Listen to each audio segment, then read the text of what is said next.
Hi guys, this is Bill from Spencer1984.com with another update to the Twister trucks. Now this week we're actually going to be setting the trucks aside for a little bit because I want to focus on building the Dorothy pack, so this is going to be part 1 of 2 on that. Now for anything like this, the best resource is going to be the prop replica community, and after doing a lot of looking around, I came across this blueprint here. Yeah, this does a really nice job of laying out all the dimensions for the frame, and reading through some of the following comments generally seem to be pretty well regarded, so that's what I'm going to be using for my general base. One place where I am going to change though is this is labeled as 1-inch square tubing, which in 24th 25th scale is going to equal about 1 millimeter or 40 thousandths of an inch. I think that's going to be a little bit too fragile for what I need, so I'm bumping it up just a little bit to this 60 thousandths or 1.5 millimeter, and that's roughly the equivalent of 1.5 inch square stock. So now that I've got that, I need to translate it into something workable. I've made myself a diagram here in 3 dimensions that lay out the measurements, and this way I can take account of how many of each length I need. So I got the 36s at each end, top and bottom. I've got the 48s at each side, top and bottom.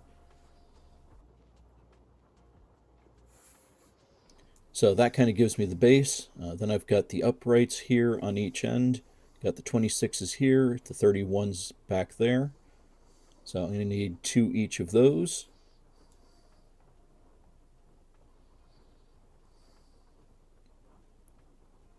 And then I've got those 2 little corners up at the very top, but I'm going to wait on those until I've got the rest of the frame built so I can kind of make some final adjustments if I need to. And so with that, time to start building. Moving over to Shaky Cam for this part because I wanted to be able to show you how I've got this laid out. I've got a mirror tile laid on my desk. I've got all of the 1.5 millimeter stock kind of laid out where it needs to go, and I'm building directly on the mirror with liquid cement, which is not going to stick to the mirror at all, but it's going to give me the chance to build it nice and square and flat. So that's what that looks like, and moving on. Alright, so I gave the base a chance to dry overnight, and since then I've tipped it up on its side, worked on the one side, went to the one end, and now I'm working on the other side. And what I'm doing to keep my spacing exact is I cut these extra little strips, and I can just set those in here against the base, and that way when I put the next piece across the top, I can just butt it right up tight to these spacers,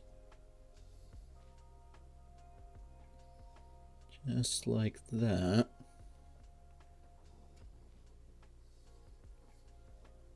And that keeps everything in alignment for me. And this way I can apply the glue to the corners, and again it's not going to affect the mirror glass, and those spacers are going to keep everything in line while the glue sets. Alright, so at this point the frame is all together.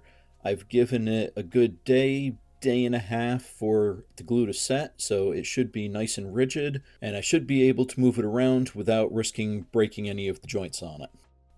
Yeah, overall, I think this is looking pretty good. I need to sand the corners where all of the joints are, get them smoothed down, but before I do that, I want to add one more thing to give it a little extra rigidity, and that is adding the feet. So I'm going to start with a sheet of wax paper, because for this part of it I'm going to be using super glue, and super glue does risk gluing the plastic to the glass. And I'm switching over to super glue for this part because I'm going to be making the feet out of these little 1x1 Lego tiles. Now, I'm going with these because they've got a few advantages. They're perfectly square, they're a little bit thicker than the frame that I'm working with. I can paint, glue, drill, do everything to them that I need to, but they do need super glue for adhesion. So what I'm going to do here is I've got my frame, and I'm just going to put a little tiny dot of super glue in each of the 4 bottom corners.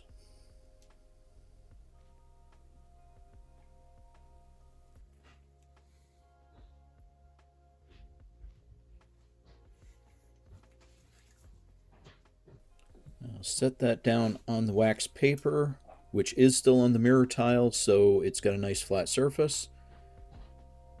And then I just push the feet to their respective corners. Just like that. And repeat for the other 3.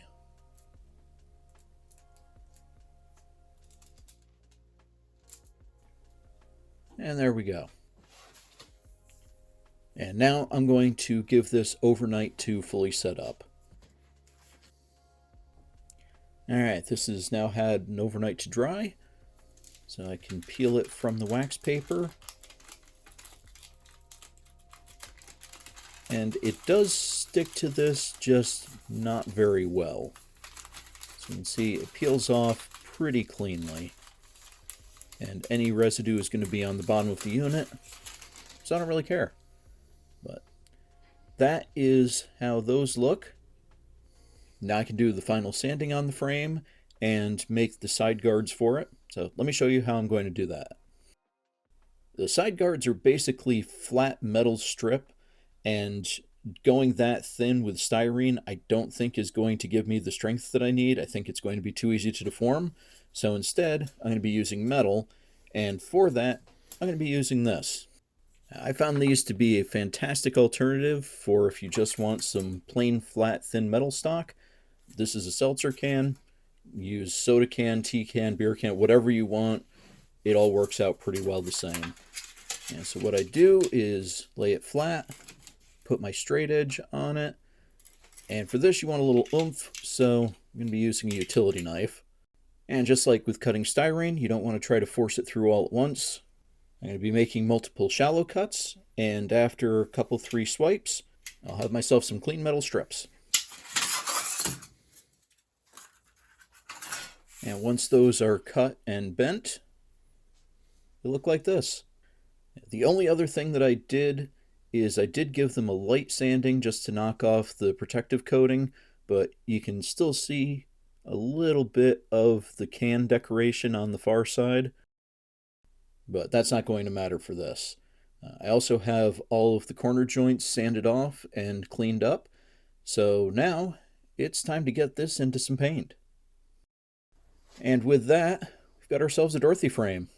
Now, this is the same TS16 that I used for Joe's Jeep, but this is over Napa primer.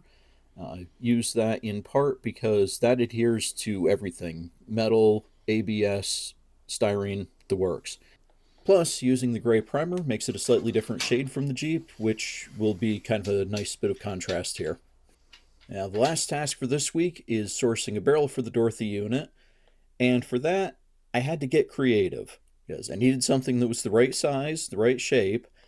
I wanted something that was hollow on the top so that I could fill it with the sensors, and hollow on the bottom so that it hid the battery box.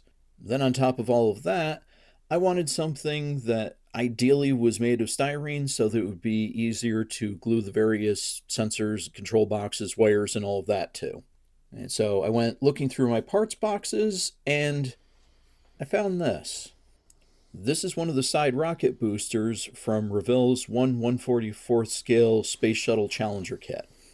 And I really like the way this looks, because if I take like this section here, I think that'll give me the exact right height, and it's got a nice size, a nice shape, and it's even got a little bit of greebling already started on it.